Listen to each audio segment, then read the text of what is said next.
Black woman. Beautiful, powerful, resilient female of African descent with skin kissed by the sun. Conversation.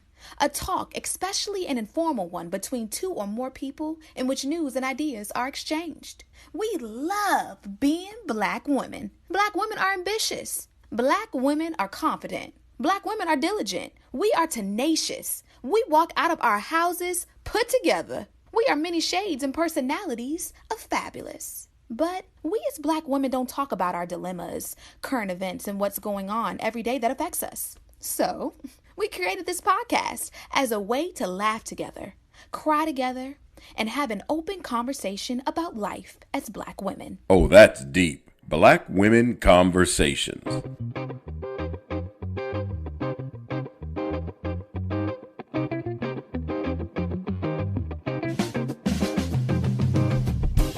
Hey, Nicole.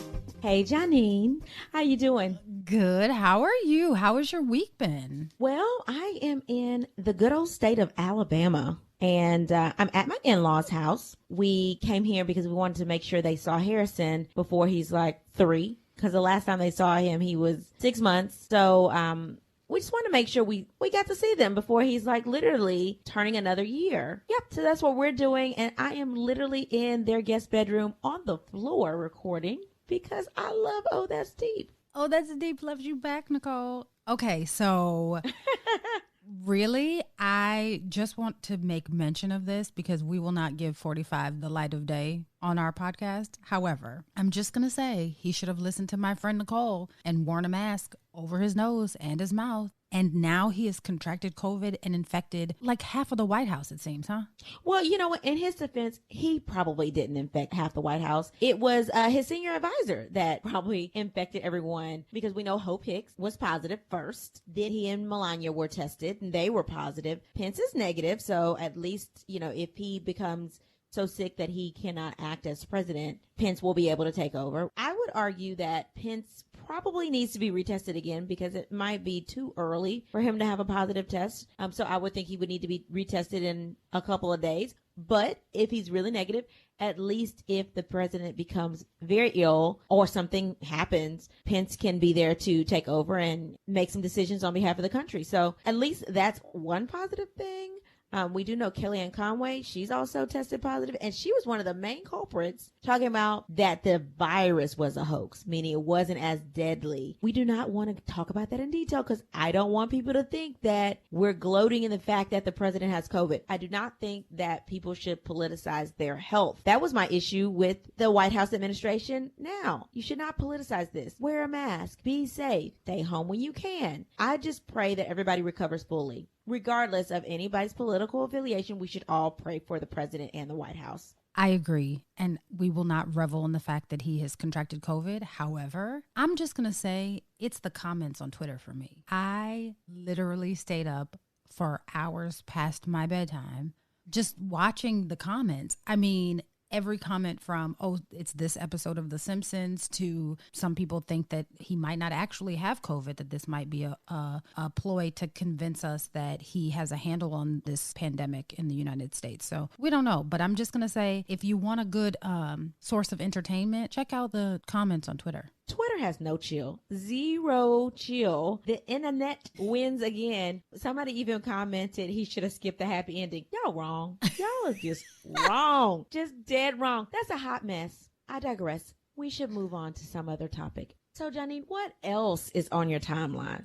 Okay, so on a much more positive note, people are just popping out babies left and right. And the crazy thing is, I thought to myself, we're only like 6 months into this pandemic and 6 months into like social distancing and staying home and quarantining, so to speak. So we haven't even really hit the COVID baby boom yet, but it just seems like everyone is popping out babies. Like, we went into this in early April. Some people end of March, most people beginning of April. The reality of it is that's not long enough to incubate a baby. So people were getting it in before the pandemic, apparently. This week, we alone, like just in this past week, we had several celebrities that welcomed new bundles of joy to their family. So Usher and his girlfriend, Jen, they welcomed a new baby girl to their family. It is their first daughter, and her name is Sovereign Bo Raymond, and this is Jen's first child. Jen is actually a record exec, and this is her first baby with boyfriend Usher, but Usher does also have 2 sons prior to this with ex-wife Tamika Raymond. Rapper Nicki Minaj and husband Kenneth Petty welcomed their first child this week, and it's not clear as to what the gender of the baby is or the baby's name. So maybe, I don't know, maybe she'll name it after her best friend Skipper. You know, she calls herself Barbie. Maybe the baby's name will be Skipper. Who knows? It's gender neutral. So maybe, you know, hopefully they'll release more information about their baby, but I'm not mad at them for keeping that under wraps, at least for a little while. Also this week, funny man Kevin Hart and wife Aniko, they both welcomed their second daughter. He has 2 other children by his ex-wife. Also, Bow Wow, heartthrob from when we were young, welcomed a son with model girlfriend Olivia Skye. And earlier this month, LaToya Luckett and her husband welcomed their son Tyson.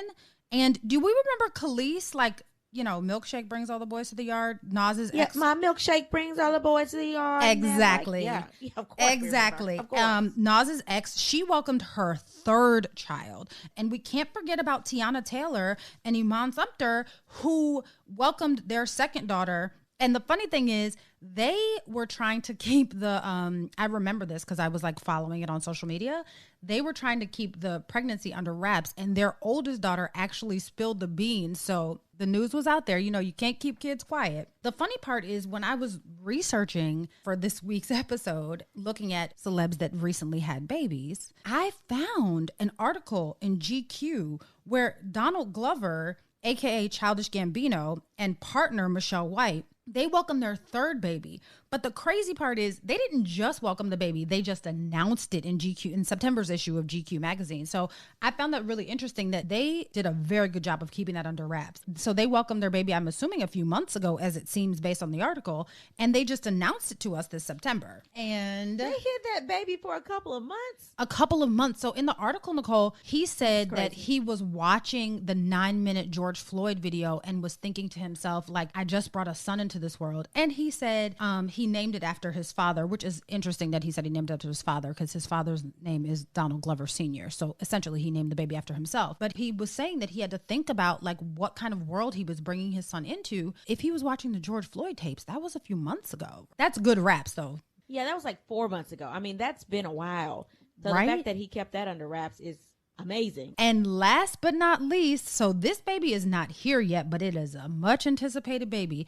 Patrick Mahomes, the highest paid NFL player to date, announced that he and fiance Brittany Matthews are expecting their first child. So the couple got engaged on September 1st, the same day that Patrick Mahomes received his Super Bowl ring. He gave his girlfriend at the time, now fiance, an engagement ring, and they announced their baby, at least Brittany announced the baby, by saying on social media, just taking a small detour to the wedding, showed pictures of the sonogram. It was super cute.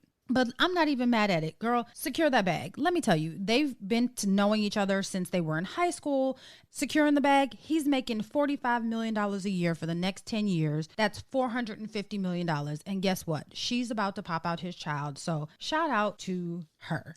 So the crazy part is, though, Nicole, everyone is having babies. And it's funny, one of my friends, and I think I told you about this the other day, friend of the pod, JR, he was like, hey, I guess you didn't listen to my podcast this week. And I was like, what? No, I didn't get a chance to. Like, you know, it's crazy. We were both super busy. We work together.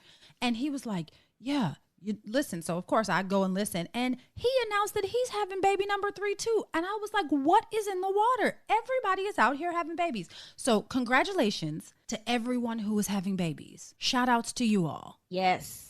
Babies keep us in business. We love babies. We love babies. Babies keep us in business. Now here's the thing though, Nicole. Yes. Babies are mad expensive. So shout out to all of those that take on the financial responsibility of creating the next generation. I appreciate you. People like me who are very committed to my childless status, appreciate you all repopulating the world. But you know what, Janine? Not everybody wants to have a baby. And honestly, not everybody should have a baby. It is not for everybody. And now that I have a child, your life does definitely change. I love my child to death, love him to death, would never change anything about it.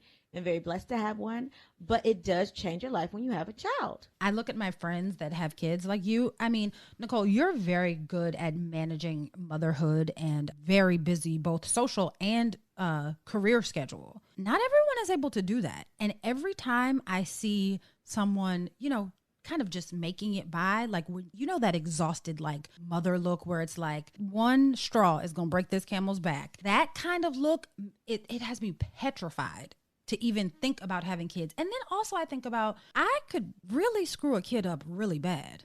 You would not. And I have that look sometimes too. I've had that look.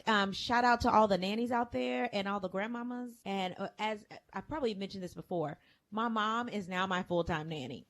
She has moved in with us. She is on the payroll. She is our full-time nanny. Because honestly, I don't know if I would be able to do this without help. At least not even my job, even without everything outside of my job. Just my job in general is a lot to have a child unless you have a spouse that's not as busy. But if you have both people in the marriage are really, really busy, I mean, that's a lot. So shout out to all the nannies and the aunts and the grandmamas that's helping us raise these babies. Shout out to all of them. I mean, really, I feel like I would be like Mariah Carey and have a nanny for each one of my kids, because I feel like with the schedule that I lead and the schedule that my husband leads, I can't even, I mean, we barely have time to see each other, let alone have children. I can't even imagine. Okay, so speaking of children and whether you want children or not want children, let's talk through some scenarios. I have a scenario by way of a friend that I would like to discuss. It reads, I have a friend who is in love with a guy we both went to college with. Let me clarify. They've been dating now for 2 years, and their relationship on the outside looks like a dream. He always tells me she's perfect. She cooks for him, cleans for him, and he spoils her rotten. I know he plans to propose to her on his birthday, which is this month, and wants to have 3 kids because they always talk about having kids. She recently confided in me that she doesn't want kids, but hasn't told him. She says he gets so excited about the thought of having them that she doesn't want to break his heart and doesn't want to lose him. I've urged her to tell him, but she refuses. Should I tell him? Absolutely. 100%. That is something that you have to disclose. I am of the mind that you do not withhold any kind of information that is life-changing before you get into a marriage. Because if you do, you are literally setting yourself up for failure.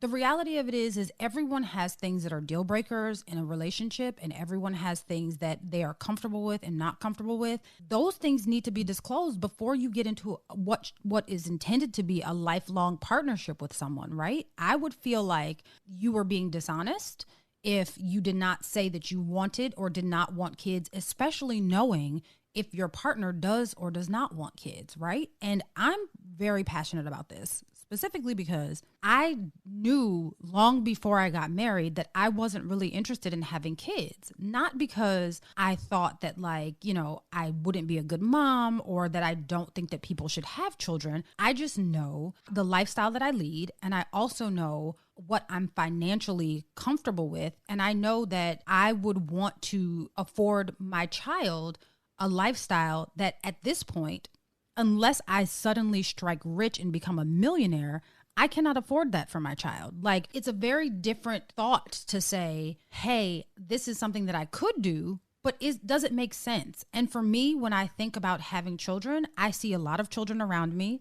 I see a lot of, children around, my village and my community that I can help raise. That doesn't mean that I have to push them out. And personally, before I got married, a lot of people asked me, are you sure that this is what you want to do? Are you sure that you don't want to have kids? That typical marriage stuff, like, oh my God, you're engaged. When are you having kids? It's like it starts when you turn 25 and it doesn't end until you have a baby. In my mind, I said to myself, and my mother asked me even, she said, hey, Janine, what happens if you find the man of your dreams and he doesn't want kids? And I've simply told her, then that's not the man of my dreams because I don't want children. Maybe that's the case for this young lady. Maybe it's great and it's wonderful, but if you don't want to have children, maybe that's not the right relationship to be in. And why trick him into thinking that you're interested and happy about having kids when you don't really want them? You are setting yourself up for absolute failure. Unless you feel like you're going to change your mind at some point, that's to me, in my mind, that's a recipe for disaster. I agree, but I don't think it's this friend's place to tell her other friend, hey, your girlfriend or your fiance or future fiance doesn't want children. I don't know. I just feel like she should convince her girlfriend to tell her boyfriend. I don't think that it's her place to then tell the friend, hey, your girlfriend doesn't want to have children. I agree 100%. Mind your business, right? Right. But I think that she should mind her business. But she's the person that was asking about the scenario. So I think that she should bow down. Because I think that if she's the one that tells this guy, hey, your girlfriend doesn't want children, she's going to lose a friend. She's going to lose two friends probably. Absolutely. I agree. And here's the thing. There's a very easy way to convince your friend. I mean, just explain to her, like, if the shoe was on the other foot, people generally tend to understand things when it relates to them. But if the shoe was on the other foot and he wanted kids and never told you, what would you think? So maybe you offer your friend a scenario that helps her understand that this is not cool. Like, she can't just go into this, and obviously don't disclose that she's about to get proposed to, but, maybe tell her you should probably have a discussion about children before you move on into this relationship, or ask maybe, have you all discussed kids? Like, I know you feel strongly about not having them. Have you discussed it with him? Well, it does say she's urged her to tell him, but she refuses. So I'm pretty sure that she's probably had multiple conversations and tried to say, hey, you need to tell this guy. You need to tell this guy before you just let this sort of go on. And then it sounded like maybe she's just lying. I feel like if they've talked about children all the time, then obviously she's lying, right? Because if you talk about kids all the time, talk about how many you want, what you would name them, if you want a girl or a boy, or, or both, she probably just didn't say anything. I mean, surely if she did and she wasn't lying, he would have read her body language and thought, okay, maybe this is not a good idea. Or she would have said something to the effect that let him know, hey, I am not wanting to have children. But apparently, I think she's trying to trick this man. I think she's trying to trick this man to get a ring. Then she's going to divorce him and move on. I agree. That's trickery at its best. Like, be honest. Be honest with your past, be honest with your present, and be honest with what your intentions are for the future. Going into a relationship of any sort, even if it's just dating, like, she doesn't, from this letter, I assume she doesn't know that she's about to be engaged. But even from just dating, it's important for you to be clear with not only your partner, but yourself, honestly. Like, maybe it's something that she feels like she could potentially change her mind on. Maybe that's why she's so gung-ho about not saying anything about her not wanting to have kids. But I just really think it's a slippery slope when you're not 100% honest with the person that you're in a relationship with. And also, it's not fair. Just, honesty is the best policy, and it's not just a saying. It really is. Like, that way it gives everyone the options to make the decision that is best for them. If you're not equipping everyone with all of the information, then you're basically being deceitful. So hopefully the friend will fess up and be honest that she doesn't want to have kids. Hopefully before they're engaged, but God, I hope before they get married. Well, and also this friend that's sort of in the middle of these other two friends that are in a relationship, maybe ask the guy friend, hey, how would you feel if your girlfriend didn't want kids? Like, maybe feel him out. And so if he was like, oh, that wouldn't be a big deal, then maybe you just let it ride. I agree. I think that's also a good option. That's actually a very good option, but do so very discreetly, please, because this can get messy. Discretion. Okay, Janine, what's your story? This came from our email. I chuckle because it starts off, "Hi, Nicole. So I guess that you're the only person on this podcast. So I will forgive. I will forgive them for not addressing me." So it says, "Hi, Nicole. I hope that you're doing well during this pandemic and you made it back safely from Kentucky." So clearly this person listens. "Hi, friend. My name is Janine." Okay. So here's the precarious situation that I find myself in. My husband and I have been married for 4 years, and together we have 5 kids. He has 2 from a previous marriage, and I have 2 from 2 previous marriages. Yes, you heard that correctly. I've been married twice before. and I've had children with each one of my husbands. That is where the issue comes in. I want a divorce, but I'm fearful that if I divorce my husband, I will have a hard time finding another man because I have 3 children by 3 different men. No, they weren't baby daddies, but it's still 3 kids with 3 different men. And as we all know, as women, that comes with a stigma. So Nicole, should I divorce my husband and risk going back into the dating pool, or should I stay and work it out? I mean, he's a sweet guy. He's just really not for me. Nicole, please help me. And I know that you'll shoot it to me straight. I guess this is one of your sorors because they signed it with a pink and green heart.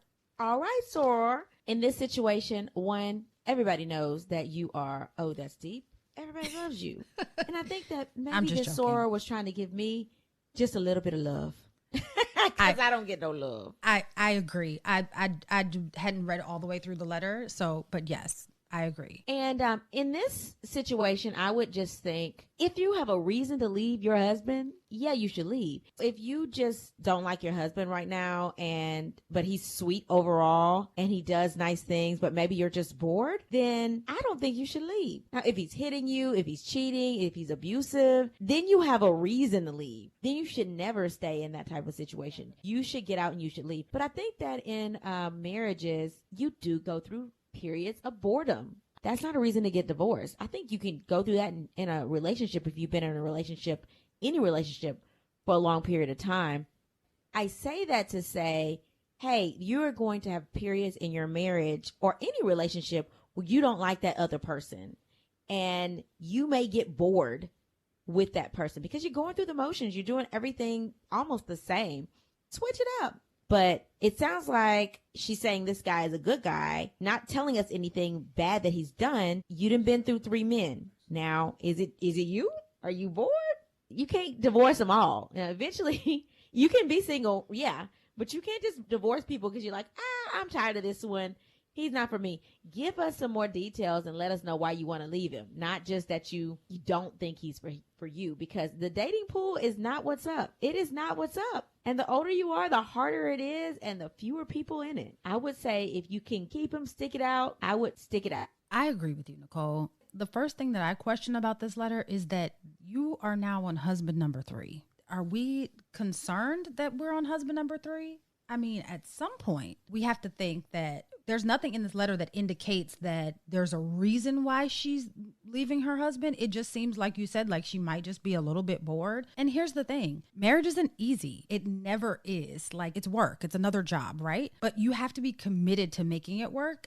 So my point is, Absolutely. It's like you can get through this. And if he's not doing anything that's detrimental and he's taking care of you and your kids, I mean, you all have 5 children together. Maybe because I'm not saying to stay in the marriage because of the kids, but maybe you need to just pump your brakes a little. This is marriage number 3. Yeah. We don't see any major reasons based on the letter that you sent us. We don't see any major reasons for you to get a divorce. So maybe you just need to chill out. And if you do choose to get a divorce, let's just say, maybe not jump into a relationship so quickly. Maybe let yourself heal a little bit. Maybe you don't have another child with someone else. I don't know. You said that you've been married for 4 years, but I don't know what your age range is. Are you still of childbearing age?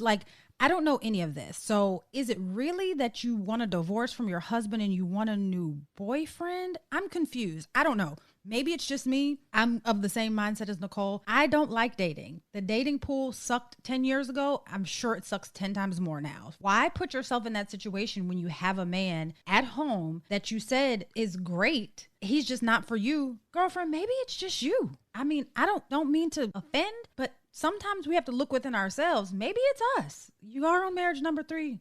Just saying. Now, Janine, don't go offending my soror like that. I'm sorry. Because we know she's a soror because she had pink and green hearts. If you decide to get a divorce, do not let finding somebody else be a fear. That shouldn't be the reason not to get divorced. So if somebody is mistreating you, if you're listening and you're being mistreated and you have kids, you should get out of the relationship if you are being mistreated. So let's start there. 2, there's Absolutely. somebody for everybody. So this friend of the podcast has found 3 different husbands. So there's somebody for everyone. There's somebody that loves children that will come along and love you and your children. And the other thing, friend of the podcast, what are you doing? I mean, there are some people out here that can't get married one time. Got married 3. Word. What are your tricks? I'm just saying too, because I was thinking the same thing. I'm like, whatever it is that she's doing, she's pretty confident in it because she's looking for, I'm assuming, marriage number 3. It seems that she's not a casual dater based on what she said, that, you know, she's doesn't have baby daddies. She's had husband after husband. How are you nabbing these men? And please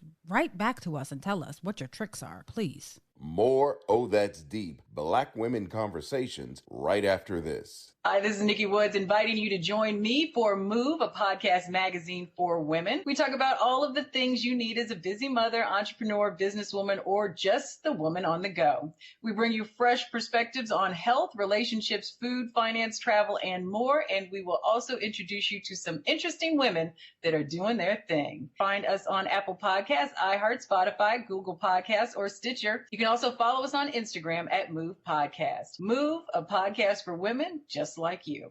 On a little bit of a sadder note, we would like to take a moment to send our deepest condolences to John Legend and wife Chrissy Teigen as they heal from the loss of their son Jack. Chrissy so bravely shared her journey and her tragic loss with us, and we pray that time heals all of their hurts and that each day they are able to find a reason to smile.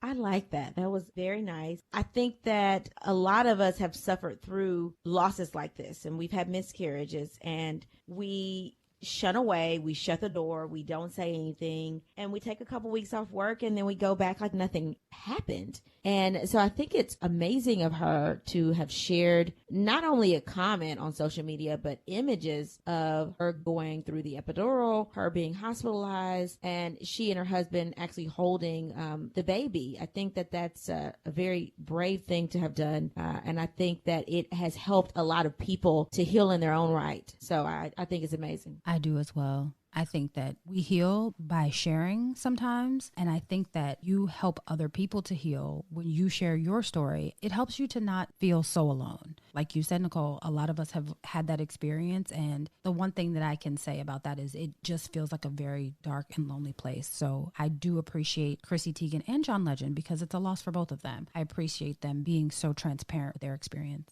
So her other 2 pregnancies being IVF or in vitro fertilization, we know are much more high risk than one that is a natural pregnancy, although she felt the opposite way. But she specifically did, although she put out details and said her placenta was quote unquote weak and she had been bleeding for almost a month, she did ask her fans not to diagnose her. So I will not, as a medical professional, I'm going through this in my head and thinking this is what happened, but she's asked us not to diagnose her. And so out of respect for her and what she's posted, I will not. But I do think that it's sad. And I do think a lot of people go through this. And I think that a lot of people may have questions about this. And if you do, you can follow me on Pregnancy Pearls. So let's make the announcement, Nicole. In case the people don't know, Nicole has another podcast, Pregnancy Pearls, and her podcast specifically focuses on pregnancy. Nicole, tell the people why you did the podcast. So I did the podcast because from the beginning, even before I became a doctor, I decided to become a doctor because I had a cousin that passed away from complications of pregnancy. And that led me to the quest of nosiness to try to figure out what happened. And once I found out what happened while I was interviewing for residency, I decided I wanted to become a high-risk specialist. Dealing with my own pregnancy and my own high-risk issues and almost losing my own life, I wanted a way to help people navigate through these challenges that they can experience in pregnancy. And since I kept up with a lot of patients back and forth from Indianapolis to Houston, asking all these questions and not knowing what to ask their OBGYNs and not knowing the warning signs for bad things in pregnancy, I created Pregnancy Pearls with Dr. Plenty. So everyone that is pregnant, thinking about being pregnant, or just really enjoys listening to things about pregnancy, go wherever you listen to podcasts, Apple Podcasts, Spotify, Google Play, wherever you listen, and download Pregnancy Pearls with Dr. Plenty. Yes, and we will talk about more than just pregnancy. We will also talk about postpartum care and women's health in general. And we all know that we need to talk about that. That's you all's learned something new. One other thing that's not, that's heavy that I learned honestly just recently and that I had to make sure I comment on is I just found out I lost one of my sorority sisters, my line sister, Talithia Burks, passed away in her sleep last night. So we just found that out today. She was a precious gem. Rest in peace, Talithia Burks. So what is your Learn Something New, Janine? Okay, Nicole. So my Learn Something New is just this week. The U.S. News and World Report put out a report from the government about the cost of raising a single child. It costs to raise a child from conception to 18, $233,610. It says that parents I would have thought it was more than that. Well, for parents in the Northeast, up here, it's $264,090. And in more rural areas, it drops to $193,020. In low income areas or, places that have like food deserts and things like that, it drops to $172,200. But the truth of the matter is it costs six figures to raise a kid, okay? To raise them to adulthood, it's approximately $13,000 a year, which is approximately $1,081 a month. I'm just going to put this out here. I know that we love babies, but there's a lot that I can do with $1,081 a month other than raise a kid. Listen, you spend that on a purse. Don't tell me that's a reason not to have children, okay? It is not. And I would have thought, honestly, it would have bbeen more expensive than that. I mean, think about it. If you're in the South, that's $11,000 a year. That's less than $1,000 a month. I'm just saying. Yeah, Nicole. I'm not convinced. And you know what? Maybe I'd rather spend it on a purse. No, I take it back. I think that kids don't say that. I think that kids are a joy. I just don't think that they're my joy. How's that? I love kids, and anybody who knows me knows that I'm Auntie Janine to everybody, right? I love, love, love the kids. But the one thing I love the most about the kids, I get to give them back to their mommy, and they get to go home. Well, you are the village. I am the village, and I am very comfortable being the village. I will be the village. I appreciate being the village. Okay, I know it's not for everybody. And I do think you have to make a conscious decision to have children because let me tell you, it's more than the finances, right? Because you can't get your sleep back. You can't get your hours in a day back. I mean, that adds up too. So I'm wondering if they're like, hey, this is Dr. Plenty's hourly wage. This is how many hours she puts into the day for Harrison. I'm sure it would be more than $11,000 a year. I'm just saying, I think that you can't get your days back. You can't get your time back. So this is really an underestimation of a value put on a child. They are invaluable. So you are in Alabama, right? I am. So thank you to our listeners in Alabama, but this week alone, we have received the most downloads from Alabama this week, specifically Yay! Birmingham, Alabama. So shout out to Birmingham, Alabama, and all of our listeners in Birmingham, Alabama. Thank you so much for listening. Birmingham. You all are on the map. We see you. We appreciate you. Join the conversation. Email us at that'sdeepbwc@gmail.com. Follow us on Instagram, Facebook, Pinterest. We are on Twitter at O_BWC and Pinterest at that'sdeepbwc. You can find us. That's Deep Black Women Conversations. That's us. Okay. But we really, really can't tell you enough how much we appreciate everyone that listens. Okay. So for our motivational moment, it is a quote by Wes Stafford, who is President Emeritus of Compassion International. And it reads, "Every child you encounter is a divine appointment. So whether the encounters are daily with your own kids or occasional as an aunt, family friend, or through work, make sure to demonstrate positivity and encourage them to strive for greatness.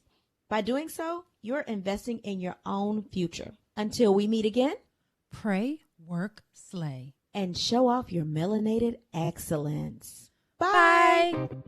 Oh, That's Deep, Black Women Conversations is produced by Nicole Lee Plenty and Janine Brunson Johnson. Executive producer, Ken Johnson. Get the Oh, That's Deep, Black Women Conversation podcast on Apple Podcasts, Spotify, Stitcher, Google Podcasts, or where you get your podcasts. Please subscribe and rate us. You can follow Oh, That's Deep, Black Women Conversations on IG at Oh, That's Deep, BWC. Oh, That's Deep, Black Women Conversations is a Mean Old Lion media production.